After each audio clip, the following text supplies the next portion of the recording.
જોઈ રહ્યા છો વિક્રમ ન્યૂઝ। હવે જોઈએ અગત્યના સમાચાર। સુરતના કાપોદ્રા ડોક્ટર ઉપર છેડતીનો આરોપ મૂકી ગંભીર રીતે માર મારવાના કેસમાં કાપોદ્રા પોલીસે વધુ એક આરોપીની ધરપકડ કરી છે। આ ગુનામાં પોલીસે અગાઉ પણ એક આરોપીની ધરપકડ કરી હતી।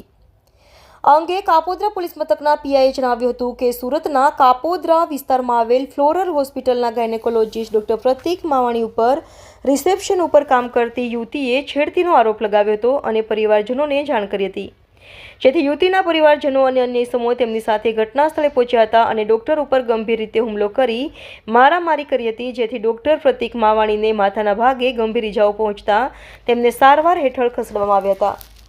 આ મામલે યુવતીએ ડોક્ટર વિરુદ્ધ છેડતીની ફરિયાદ નોંધાવી હતી, જ્યારે ડોક્ટરે યુવતીના પરિવારજનો અને માર મારનાર ઇસમો વિરુદ્ધ પૈસાની માંગણી, ખંડણી અને રાયોટિંગનો ગુનો નોંધાવ્યો હતો।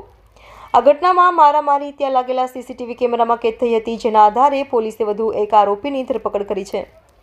પોલીસે મોહિત ઘાસકટાની ધરપકડ કરી છે, વધુ તપાસ હાથ ધરી છે। અત્રે ઉલ્લેખનીય છે કે અગાઉ પણ કાપોદ્રા પોલીસે મારામારી કરનાર એક આરોપીની ધરપકડ કરી છે। અત્રે ઉલ્લેખનીય છે કે ગત 29મી જાન્યુઆરીના રોજ આ ઘટના બની હતી।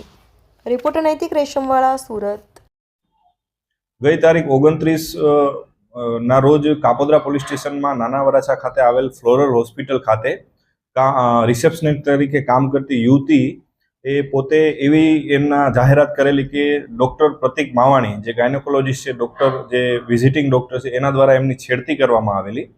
એ સંબંધે એ છોકરીએ એમના વાલીવારસને અથવા અન્ય માણસોને ટેલિફોનથી જાણ કરેલી અને એમના વાલીવારસ તથા અન્ય માણસો હોસ્પિટલે આવી અને ડૉક્ટરશ્રી સાથે ચર્ચા કરી અને ડૉક્ટર ઉપર જીવલેણ ગંભીર હુમલો કરેલો, જે અનુસંધાને ડૉક્ટરશ્રી દ્વારા ખંડણી, પૈસાની માંગણી, સમાધાન કરવા માટે અને ગંભીર ઇજાઓ વગેરેની ફરિયાદ આપવામાં આવેલી।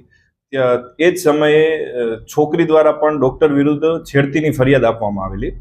આ બંને ફરિયાદોની તપાસ તટસ્થ રીતે ચલાવવા માટે ઉપરથી સૂચના અને માર્ગદર્શન મળતું હોય ડૉક્ટરશ્રી હાલ આ જીવલેણ હુમલામાં હોસ્પિટલમાં સારવાર હેઠળ છે અને જે ડૉક્ટરશ્રીએ ફરિયાદ દાખલ કરેલી છે ખંડણી અને મારામારીની, તે પૈકી એનો મુખ્ય આરોપી મોહિતભાઈ ભગવાનભાઈ ઘાસકટા તેની ગઈકાલે રાત્રે પોલીસ દ્વારા ધરપકડ કરવામાં આવેલી છે। અગાઉ પણ એક આરોપીની આ ગુનામાં ધરપકડ કરવામાં આવેલ